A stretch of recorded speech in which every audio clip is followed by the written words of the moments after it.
नमस्कार साथियों, स्वागत है, अभिनंदन है आप सभी का। रीट के साइंस के सिलेबस में एक टॉपिक दे रखा है सजीव एवं निर्जीव, और उसके साथ में है सूक्ष्म जीव। सूक्ष्म जीव में विशेष तौर पे हमें क्या बताया गया है?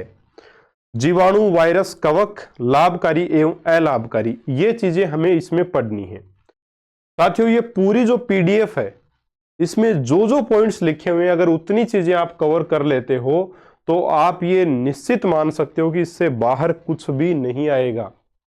और मैं आपको बताऊंगा भी कि किस प्रकार से प्रश्न उठते हैं। ये जो भी कंटेंट तैयार किया गया पूरा आपकी एनसीईआरटी और जो ओल्ड आरबीएससी की बुक्स हैं उनमें से किया गया है। इनसे बाहर साथियों कुछ भी नहीं आता है।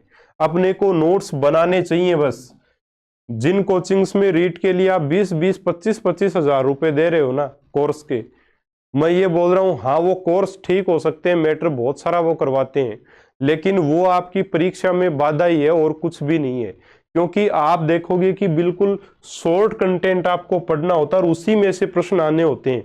लेकिन हम क्या करते हैं, बहुत ज्यादा कंटेंट जो व्यक्ति देता है उसके पीछे हम दौड़ते हैं। कोचिंग्स में यही होता है और फिर सिलेक्शन जो है उससे अपने दूर हट जाते हैं, दूर हो जाते हैं। लिमिटेड पढ़ो अगर सिलेक्शन लेना है तो। कैसे पढ़ना है, ये सारा मैटर एनसीईआरटी में से और आरबीएससी की ओल्ड बुक्स में से है, और यहीं से प्रश्न आएगा, ये निश्चित है। इसकी पीडीएफ आपको हमारे एप्लीकेशन पर मिल जाएगी। एप्लीकेशन का लिंक जो है वो कमेंट सेक्शन में या डिस्क्रिप्शन बॉक्स में मिल जाएगा, या आकाश कटेवा ऑनलाइन क्लासेज नाम से आप सर्च करके भी फ्री मटेरियल में जाके इसको डाउनलोड कर सकते हो। साथियों, सबसे पहले अपने बात करें सजीव और निर्जीव की, तो साथियों सजीव होते क्या हैं? तो जितने भी पादप हैं, जंतु हैं और सूक्ष्म जीव हैं, वो सारे के सारे सजीव हैं। बाकी इनके अलावा जो भी बच गए वो क्या है? निर्जीव हैं। ठीक है। इसके बाद में एक शब्द आता है विषाणु। साथियों, सजीव और निर्जीव की बात तो हमने कर ली कि सजीव क्या होते हैं, निर्जीव क्या होते हैं। अब इनके बीच में भी एक ऐसी कड़ी है जो है विषाणु, जो इनके बीच की कड़ी मानी जाती है। विषाणु एक ऐसा सूक्ष्म जीव है जो अगर मनुष्य के शरीर में या किसी जीव के शरीर में नहीं है तब तो, यानी कि वो प्रकृति में है, तब तो वो मृत अवस्था में रहता है। ठीक है ना, यानी आपके निर्जीव की तरह रहता है। और जब वो किसी भी पादप के या जीव के शरीर में प्रवेश करता है तो वह सजीव हो जाता है, सजीव की भांति कार्य करता है। इसीलिए विषाणु को सजीव और निर्जीव के बीच की योजक कड़ी कहा गया है। ये स्वतंत्र अवस्था में निर्जीव पड़े रहते हैं तथा सजीवों में प्रवेश करते ही सजीवों के समान वृद्धि आदि लक्षण प्रकट करने लगते हैं। गुणन यानी इनकी संख्या अपने आप गुणा होती जाती है, बढ़ती जाती है। ठीक है, जैसे कोरोना में हुआ था। साथियों, एक व्यक्ति आते हैं जगदीश चंद्र बोस। जगदीश चंद्र बोस ने एक ऐसा यंत्र बनाया जिसका नाम था केस्कोग्राफ। केस्कोग्राफ, इस केस्कोग्राफ यंत्र की सहायता से इन्होंने पौधों में जो बहुत मंद गति होती है उसको मापने का प्रयास किया और उसमें ये सफल भी रहे। तो पौधों की जो मंद गति होती है उसको मापने के लिए कौन सा यंत्र बनाया गया? केस्कोग्राफ। किसने बनाया? जगदीश चंद्र बोस ने। ठीक है। अब सजीवों के लक्षणों की बात करें कि सजीवों के लक्षण क्या हैं, तो जो अपने लक्षण हैं वही सजीवों के लक्षण हैं। सजीव भोजन ग्रहण करते हैं, वृद्धि करते हैं, श्वसन करते हैं यानी श्वास लेते हैं, गति भी करते हैं, उद्दीपनों के प्रति अनुक्रिया भी प्रदर्शित करते हैं। उद्दीपनों का मतलब है भाई भोजन देखा तो भूख लगी हुई है तो लार एक प्रकार से मुंह में आएगी, तो ये उद्दीपन के प्रति अनुक्रिया ही है। उत्सर्जन करते हैं, प्रजनन करते हैं ताकि अपने जैसी और संतति उत्पन्न की जा सके। ये सारे के सारे जो हैं वो सजीवों के लक्षण हैं और सजीवों का एक निश्चित जीवन काल भी होता है। सजीव और निर्जीव में इतना ही पढ़ें, इससे ज्यादा नहीं। ठीक है। अब हम बात करते हैं सूक्ष्म जीवों की। अब सूक्ष्म जीवों में साथियों अपने टॉपिक दे रखा है जीवाणु, वायरस, कवक, लाभकारी एवं अलाभकारी। साथियों, आपको जानकर थोड़ी सी हैरानी होगी कि आज तक जितने भी टेट एग्जाम यानी कि रीट के एग्जाम जो अपने हुए हैं राजस्थान में, उन सभी एग्जाम्स में से जीवाणु, वायरस और कवक, इनसे बाहर प्रश्न नहीं आया है। यानी शैवाल भी सूक्ष्म जीव है, लेकिन अगर शैवाल को भी छोड़ दें तब भी कोई दिक्कत नहीं है अपने को। बस सिलेबस को पढ़ लो, इससे बाहर जाने की आवश्यकता नहीं है। और आज तक रीट में इन्हीं में से प्रश्न आए साथियों, इनसे बाहर नहीं आए हैं। एक प्रश्न तो आया है यीस्ट से। यीस्ट आप सभी को क्या है, एक कवक है। यीस्ट को खमीर भी बोल देते हैं हम, है ना। तो यीस्ट है वो एक कवक है साथियों, ठीक है।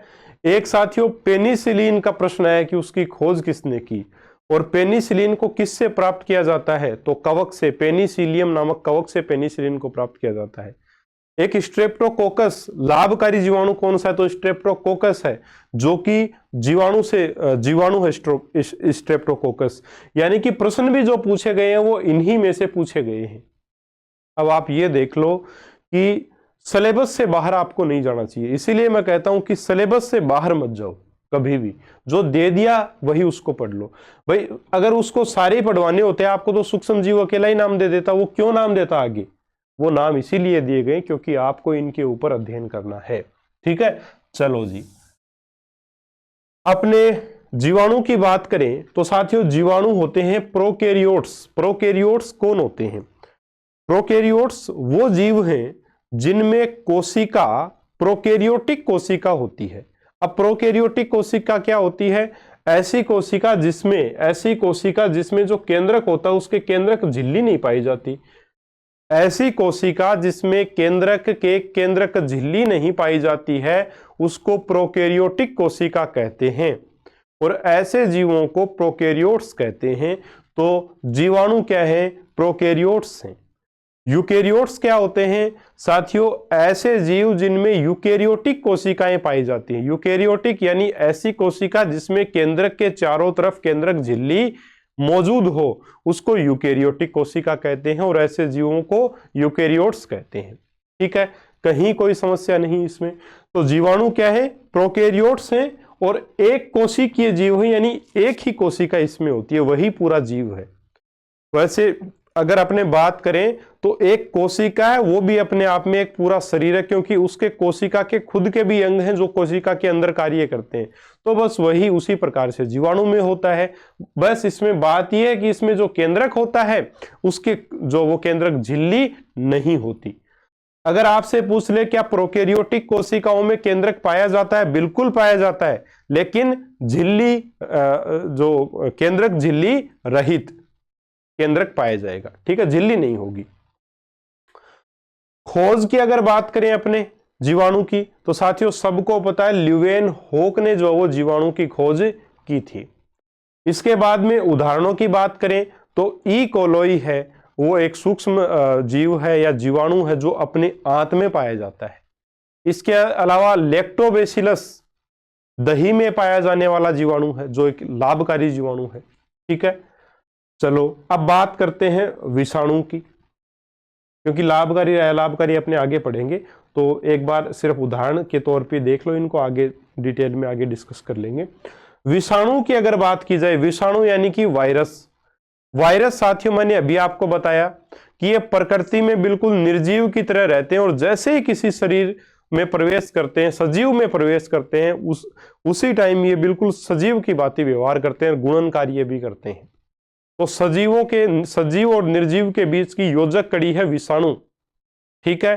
खोज इसकी इवानोव्स्की ने की थी। बस यही बातें इसमें ध्यान में रख लें। और इसका जो एक उदाहरण, आप ढेर सारे उदाहरण हैं वायरस के, तो रेब्डो वायरस है ना, और आपका HIV वायरस है। तो ये एग्जाम्पल्स हैं वायरस के, कोई ज्यादा रटने की आवश्यकता नहीं है। अब बात करते हैं कवक की। कवक यानी फंगी जिसको अपने बोलते हैं, ठीक है। कवक यानी फंगी, फंगस। तो साथियों कवक को फफूंद या फंगस भी कहते हैं, इसको फफूंद भी अपने बोलते हैं और फंगस भी साथियों इसको कहा जाता है। कवक जो है वो अपना कवक नाम से, यानी कि एक प्रकार से कवक में पर्णहरित नहीं पाया जाता है, ठीक है ना। तो कवक अपना भोजन खुद नहीं बना सकते क्योंकि इनमें पर्णहरित नहीं होता। तो फिर भोजन कहां से लाते हैं? ये अपने भोजन के लिए दूसरों पर डिपेंड करते हैं। किस प्रकार से डिपेंड करते हैं? या तो साथियों ये कोई मरे हुए या कोई सड़े गले पदार्थ के ऊपर अपना उससे मतलब सड़े गले पदार्थ के ऊपर या कोई मरे हुए जीव के ऊपर पनप करके कवक जो है वो अपना भोजन प्राप्त करता है। जैसे एक मशरूम है अपने, जिसको छत्रक भी अपने बोलते हैं, और ये छत्रक है या मशरूम जो है वो कुकुरमुत्ता कवक से बना हुआ है, ठीक है ना। उसका एक प्रकार से रूप है, कुकुरमुत्ता कवक का ही रूप है कौन? मशरूम या छत्रक। ये सड़े गले पदार्थ के ऊपर उगता है, जिसको अपने सांप की छतरी भी बोलते हैं सामान्य भाषा में। सड़े गले कोई भी पदार्थ के ऊपर एक प्रकार से, मान लो गोबर पड़ा है, इसके ऊपर जो है इस प्रकार से एक सांप की छतरी बन जाती है, कुंभी रूपी, है ना। ये क्या है? आपका छत्रक मान लो, मशरूम मान लो, यही है, ठीक है ना। कुकुरमुत्ता कवक से ये बना। हालांकि इतना डिटेल में नहीं जाना कि कुकुरमुत्ता कवक से बना, लेकिन पता होना चाहिए। तो एक तो ये भोजन इस प्रकार से सड़ी गली चीजों से प्राप्त कर सकते हैं। दूसरा साथियों क्या हो सकता है? यानी कि जैसे पौधे होते हैं, अपनी गेहूं है मान लो, तो गेहूं की बाल पर एक प्रकार से ये जमा हो जाती है, ये कवक बिल्कुल काली काली सी, जिसको गेहूं का काला कीट रोग भी अपने बोलते हैं, ठीक है ना। तो उस प्रकार से यानी कि दूसरे पौधों पर डिपेंड होके भी ये उनसे अपना भोजन प्राप्त कर लेते हैं। एक तरीका इनका यह है कि ये शैवाल के साथ सहजीवी के रूप में रहते हैं। सहजीवी के रूप में शैवाल के साथ जब रहते हैं तो लाइकेन इसका उदाहरण है।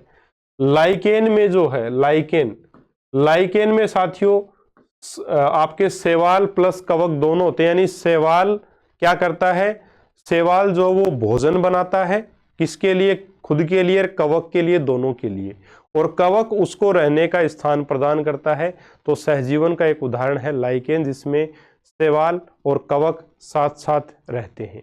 तो कवक जो है वो शैवाल के साथ सहजीवन में रह के अपना भोजन प्राप्त कर लेता है। किसी पौधे के साथ वो एक प्रकार से उसके साथ रह करके उसका भोजन प्राप्त कर लेता है, या सड़ी गली पदार्थों के ऊपर जो है वो कवक आकर के उससे अपना भोजन प्राप्त करता है। तो खुद भोजन नहीं बनाता है, क्योंकि इसमें पर्णहरित नहीं पाया जाता, इसलिए दूसरों पर डिपेंड होता है कवक। ये कवक की सारी बातें हो गई। कवक अपना भोजन स्वयं नहीं बनाते, क्योंकि इनमें पर्णहरित नहीं पाया जाता है, तो यह भोजन के लिए दूसरों पर निर्भर रहते हैं। कुछ कवक मर्तोपजीवी के रूप में सड़े गले कार्बनिक पदार्थों से अवशोषण द्वारा भोजन प्राप्त करते हैं, जैसे मशरूम, छत्रक। ये क्या है? कुकुरमुत्ता कवक से बना हुआ है, बता दिया मैंने आपको। कुछ कवक पादपों एवं जंतुओं पर परजीवी के रूप में पाए जाते हैं, जैसे गेहूं पर पक्सीनिया ग्रेमिनिस टिट्रीसाई जो रोग है वो साथियों क्या है? काला कीट रोग भी उसको बोलते हैं, और वो एक कवक जनित रोग है, ठीक है ना, जिसमें बाल गेहूं की बिल्कुल एक प्रकार से खराब सी हो जाती है, काली काली हो जाती है, पाउडर सा बना देता है वो एकदम। कुछ कवक शैवालों के साथ सहजीवी के रूप में रहते हैं, जैसे लाइकेन में शैवाल और कवक सहजीवी के रूप में रहते हैं, ठीक है, जिसमें शैवाल कवक और खुद के लिए भोजन की व्यवस्था करता है, भोजन बनाता है, क्योंकि शैवाल में पर्णहरित पाया जाता है और कवक उसको रहने का स्थान प्रदान करता है, ठीक है। चलो अब अपने कवक की बात कर ली, तो चलो शैवाल की भी बात कर लेते हैं, एल्गी की भी बात कर लेते हैं। हालांकि अपने सिलेबस का पार्ट नहीं है, लेकिन थोड़ा सा देख लो। शैवाल जो होते हैं वो साथियों एक कोशिकीय भी हो सकते हैं और बहुकोशिकीय भी हो सकते हैं, ठीक है। इसमें साथियों ये प्रोकैरियोटिक शैवाल भी होते हैं और यूकैरियोटिक शैवाल भी होते हैं। इसके अलावा साथियों शैवाल जो पाए जाते हैं, अपने देखते हैं कि जो अपने पुरानी कोई खेल है पानी की, तो पानी की टंकी है, तो उसमें हरा हरा जो पदार्थ अपने को दिखता है ना, वही है शैवाल।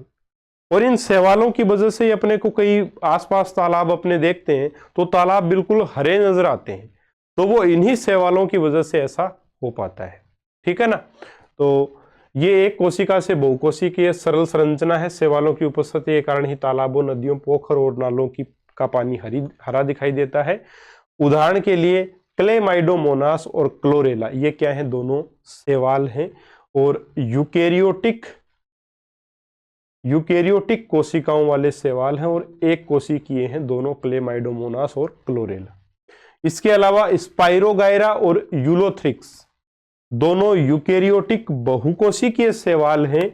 और नील हरित शैवाल की बात की जाए तो वो प्रोकैरियोटिक और बहुकोशिकीय शैवाल है, ठीक है। इसमें क्लोरेला इंपॉर्टेंट है, याद रख लीजिएगा, इसके बारे में प्रश्न आ सकता है साथियों। इसका यूज क्या है वो आ सकता है, जो आगे अपने देख लेंगे।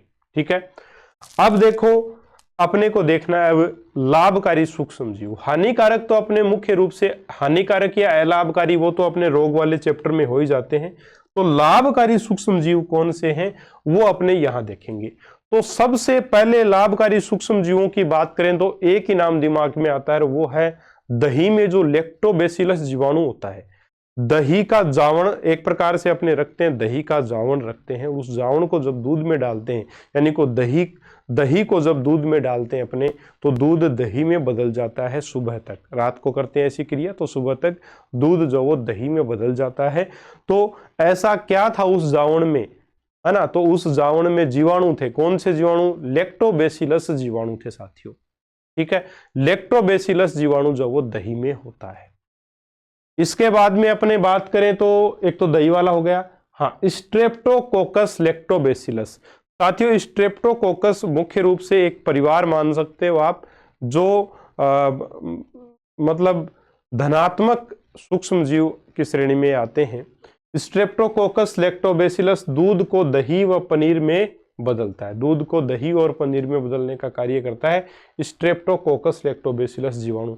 इसीलिए अगर आपको पूछे कि निम्नलिखित में से लाभकारी जीवाणु है और उसमें अगर आपको स्ट्रेप्टोकोकस अकेला ना मिले तब भी वो सही है, गलत नहीं है, क्योंकि ये ग्राम पॉजिटिव जीवाणु ही होते हैं। ठीक है, इसके बाद में बात करें ई कोलोई मनुष्य की आंत में उपस्थित होता है तथा विटामिन बी के संश्लेषण में ये सहायक है। ई कोलोई, ई कोलोई भी क्या है? एक जीवाणु है। ठीक है, जो मनुष्य की आंत में उपस्थित होता है और विटामिन बी के संश्लेषण में ये सहायक है। विटामिन बी के संश्लेषण यानी निर्माण में सहायक है।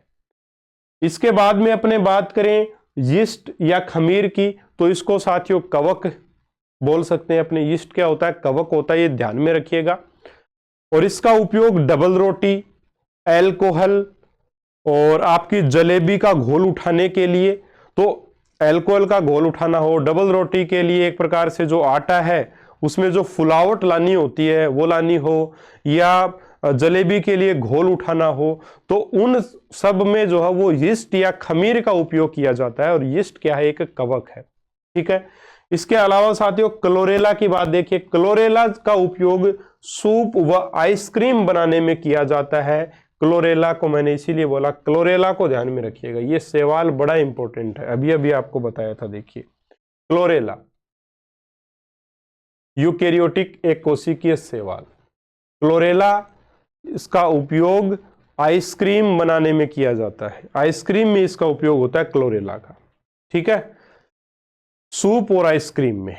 चलो जी, इसके बाद आता आपका एक क्लोस्ट्रीडियम बोटुलिनम नामक जीवाणु से विटामिन बी12 तथा एंथ्रेक्नोइड बेसिलाई नामक जीवाणु से रोग प्रतिरोधक पदार्थ तैयार किया जाता है। तो क्लोस्ट्रीडियम बोटुलिनम भी एक जीवाणु है जिससे विटामिन बी12 बनता है, और एंथ्रेक्नोइड बेसिलाई नामक जीवाणु है उससे प्रतिजैविक यानी एंटीबायोटिक तैयार किया जाता है, प्रतिरोधक तैयार किया जाता है। तो ये कुछ चीजें आप साथियों ध्यान में रखें। इसके अलावा फिर एक और कवक है अपने लिए बहुत महत्वपूर्ण, वो है पेनिसिलिन। पेनिसिलिन तो एक औषधि है। पेनिसिलियम एक कवक है, और पेनिसिलियम नामक कवक से पेनिसिलिन नामक जीवन रक्षक औषधि बनाई जाती है। ये पॉइंट जरूर याद रखिए, बहुत बार एग्जाम में आ चुका है। और साथियों प्रतिजैविक जो है ये अपने पेनिसिलिन, इसकी खोज किसने की थी? इसकी खोज की थी अलेक्जेंडर फ्लेमिंग ने। अलेक्जेंडर फ्लेमिंग ने पेनिसिलियम नामक कवक से पेनिसिलिन औषधि की खोज की थी। किसने खोज की थी? अलेक्जेंडर फ्लेमिंग ने की थी, याद रखिएगा। इसके अलावा साथियों एक आता है टीका अपना, उसकी खोज की थी चेचक का टीका। चेचक के टीके की खोज किसने की थी? एडवर्ड जेनर ने की थी। यह पॉइंट भी याद रखें, एडवर्ड जेनर ने चेचक के टीके की खोज की। अलेक्जेंडर फ्लेमिंग ने पेनिसिलियम नामक कवक से पेनिसिलिन की खोज की थी। याद रखिएगा साथियों इन चीजों को। ठीक है, तो पेनिसिलियम नामक कवक से पेनिसिलिन नामक जीवन रक्षक औषधि बनाई जाती है। इसका उपयोग टीके एवं प्रतिजैविक यानी एंटीबायोटिक के रूप में किया जाता है। पेनिसिलिन की खोज अलेक्जेंडर फ्लेमिंग के द्वारा की गई थी। ठीक है, चेचक के टीके की खोज एडवर्ड जेनर के द्वारा की गई थी। अच्छा, किण्वन की खोज किसने की? लुई पास्चर के द्वारा किण्वन की खोज की गई। तो तीनों की तीनों खोज महत्वपूर्ण है, याद रखिएगा, परीक्षा में आ सकती हैं। अब साथियों एक और जीवाणु अपना जेंथोमोनास कैंपेस्ट्रिस। इस जीवाणु का उपयोग टूथपेस्ट बनाने में किया जाता है। साथियों मोस्ट इंपोर्टेंट, अपने पहले राजस्थान बोर्ड की जो किताब चला करती थी ना, उसमें ये दे रखा है। मैंने नेट पर भी सर्च किया बट मिला नहीं मुझे, लेकिन उस बुक में दे रखा है। बहुत शानदार किताबें थी और ये मैटर उनमें से भी है। एनसीईआरटी तो पूरा कवर करती ही करती है, ठीक है ना। इसीलिए जो पढ़ाया ना आपको आज, उससे बाहर प्रश्न जाएगा नहीं, जिसको आप आगे देख भी पाओगे। एग्जाम में जो आए इसी में से हैं, इन्हीं किताबों में से। अब देखो ह्यूमस निर्माण में, ह्यूमस क्या होता है? देखो अपने जब भी कोई जैसे अपने गाय भैंस वगैरह रखते हैं, उसका गोबर एक जगह इकट्ठा करते हैं, जिसको अपने कुरड़ी बोलते हैं। उसका नीचे जमीन का जो पार्ट होता है वो जम के एकदम बिल्कुल ऐसे काला काला हो जाता है, तो उसी को अपने बोलते हैं ह्यूमस। तो ह्यूमस के निर्माण में भी जो है वो बहुत महत्वपूर्ण रोल अदा करते हैं अपने ये जीवाणु वगैरह या सूक्ष्म जीव जो हैं वो। तो ह्यूमस निर्माण, जीवाणुओं के द्वारा पत्तियों, गोबर व अन्य अपशिष्ट पदार्थ अपघटित होकर ह्यूमस में बदल जाते हैं। इस कारण मृदा क्या हो, उपजाऊ बनती है। ठीक है, नाइट्रोजन स्थिरीकरण में राइजोबियम नामक जीवाणु व नील हरित शैवाल सहायक हैं। किसमें? नाइट्रोजन स्थिरीकरण में। नाइट्रोजन स्थिरीकरण में राइजोबियम जीवाणु लाभदायक है, ये सभी को पता है, लेकिन नील हरित शैवाल भी इसमें उपयोगी है। इसके अलावा कभी कभी तड़ित यानी कि लाइटनिंग, यानी जो गर्जन के साथ बिजली कड़कती है ना आसमान में, उससे भी नाइट्रोजन स्थिरीकरण होता है। ठीक है, इसके बाद में एक आता है आपका एसिटोबैक्टर एसिटी। एसिटोबैक्टर एसिटी जीवाणु का उपयोग जो वो साथियों एल्कोहल से सिरका बनाने में किया जाता है। ये थोड़ा सा महत्वपूर्ण है, याद रख लीजिएगा। एसिटोबैक्टर एसिटी जीवाणु का उपयोग एल्कोहल से सिरका बनाने में किया जाता है। इसके अलावा साथियों आपके स्ट्रेप्टोमाइसिन है, ऐसे ही एक टेट्रासाइक्लिन है, एरिथ्रोमाइसिन है। ये सारे के सारी क्या है साथियों? प्रतिजैविक हैं, ठीक है ना, जिन्हें कवक और जीवाणु से उत्पादित किया जाता है। जीवाणुओं से, कवक और जीवाणुओं से उत्पादित इन्हें किया जाता है। स्ट्रेप्टोमाइसिन, टेट्रासाइक्लिन और एरिथ्रोमाइसिन ये क्या है? प्रतिजैविक है, ठीक है ना, एंटीबायोटिक है। हानिकारक सूक्ष्म जीव, ये लाभदायक हो गए, बस इतना ही पढ़ना है। लाभदायक में और कुछ नहीं है, इससे बाहर नहीं आएगा लाभदायक का। हानिकारक सूक्ष्म जीवों की बात करें तो साथियों मनुष्य में जो रोग होते हैं जैसे टीबी, कुकर खांसी, डिप्थीरिया, टेटनस, हैजा, मलेरिया आदि ढेर सारे रोग हैं। ये सारे के सारे रोग सूक्ष्म जीवों के कारण ही होते हैं। तो एक रोग वाला चैप्टर अपने है सिलेबस में, उस चैप्टर में ये सारी चीजें कवर हो जाती हैं। तो हानिकारक सूक्ष्म जीव, रोग वाले चैप्टर, रोग वाला जो पूरा चैप्टर है वो हानिकारक सूक्ष्म जीवों पर ही आधारित है, तो उसमें हानिकारक सूक्ष्म जीव भी कवर हो जाते हैं। इसके अलावा साथियों एक एंथ्रेक्स जो कि जीवाणु जनित रोग है। ठीक है, एंथ्रेक्स क्या है? जीवाणु जनित रोग है। मनुष्य और जंतुओं में सूक्ष्म जीवों से होने वाला एक भयानक रोग है एंथ्रेक्स। ठीक है, और इसमें रॉबर्ट कोच ने बेसिलस एंथ्रेसिस नामक जीवाणु की खोज की, जो एंथ्रेक्स रोग का कारक है। ठीक है ना, एंथ्रेक्स रोग का कारक किसने खोजा? रॉबर्ट कोच ने, और कारक क्या है? बेसिलस एंथ्रेसिस नामक जीवाणु। इसके अलावा साथियों गाय में खुर का एवं मुंह का रोग, ये साथियों कई जगह आपको खुरपका और मुंह पका, वो भी सही है, या सीधा बोल सकते हो खुरका और मुंह का रोग, या खुरपका और मुंह पका रोग जो है वो वायरस के द्वारा होता है। इसके अलावा नींबू का जो कैंकर रोग है वो जीवाणु जनित रोग है साथियों, जिसमें नींबू के ऊपर काला काला धब्बा सा बन जाता है एक, है ना। और इसके अलावा वायु के द्वारा इसका संचरण हो सकता है। गेहूं का जो रस्ट रोग है वो कवक जनित रोग है, मैंने आपको पढ़ाया था। वायु एवं बीज द्वारा इसका संचरण हो सकता है। और भिंडी का पीत शिरा मोजेक जो रोग है वो वायरस जनित रोग है, कीटों के द्वारा संचरण इसका होता है। ये आदि सारे रोग जो वो सूक्ष्म जीवों के द्वारा होते हैं। इसके अलावा एक और बिंदु याद रखिएगा, एक सूक्ष्म जीव है यानी कि एक जीवाणु है क्लोस्ट्रीडियम बोटुलिनम। क्लोस्ट्रीडियम बोटुलिनम नामक जीवाणु से साथियों अपना जो भोजन है उसको वो विषाक्त कर देता है, जिससे उस भोजन को अगर अपने ग्रहण करेंगे तो वो अपने लिए खतरनाक साबित हो सकता है, उल्टी दस्त और मृत्यु तक भी उससे हो सकती है। तो क्लोस्ट्रीडियम बोटुलिनम एक हानिकारक जीवाणु है अपने लिए, ठीक है। और संचरणीय रोगों की बात करें यानी फैलने वाले जो रोग उसका सबसे जो मुख्य कारक है वो है घरेलू मक्खी। ये मक्खी जो वो सबसे खतरनाक चीज है। संचरणीय रोगों का सबसे अच्छा माध्यम है या मुख्य कारक यही है। अब देखिए इस टॉपिक से पिछले वर्षों में आए हुए प्रश्नों को अपने डिस्कस करेंगे। पिछले वर्षों में जो भी प्रश्न पूछे गए हैं उनको अपने देखेंगे और आपको साथ साथ मैं ये भी बताऊंगा कि एक भी प्रश्न जो है वो आपके सिलेबस से बाहर नहीं गया। पहला प्रश्न क्या है, यीस्ट या खमीर का उदाहरण है।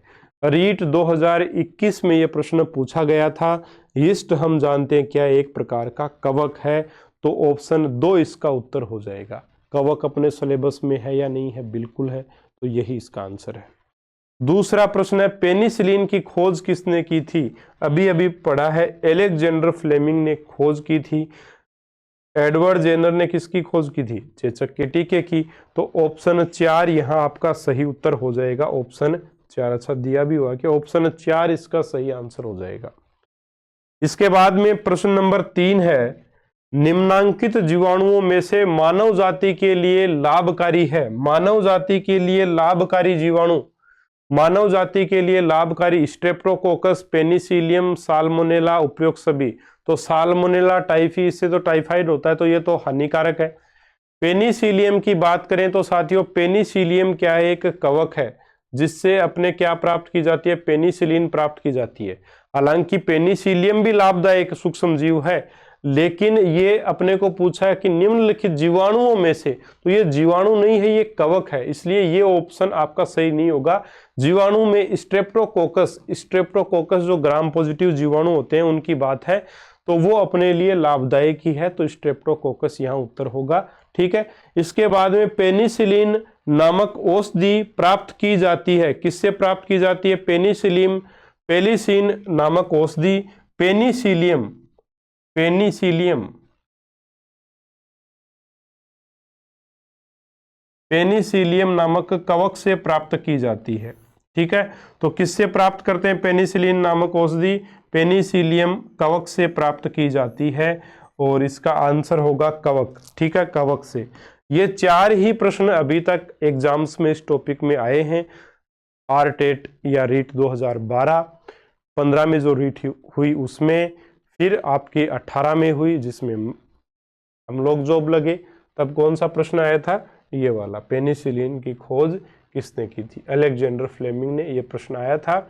और अभी ताजा जो रीट हुई थी 21 में, उसमें यीस्ट वाला प्रश्न आया था, ठीक है। 21 बोल दो या 22 बोल दो, एक ही बात है, ठीक है ना। तो ये है साथियों आपका निचोड़ इस टॉपिक का, और इस टॉपिक में से जीवाणु, कवक, वायरस का आपका दे रखा है कि ये सूक्ष्म जीव 3 आपको पढ़ने हैं।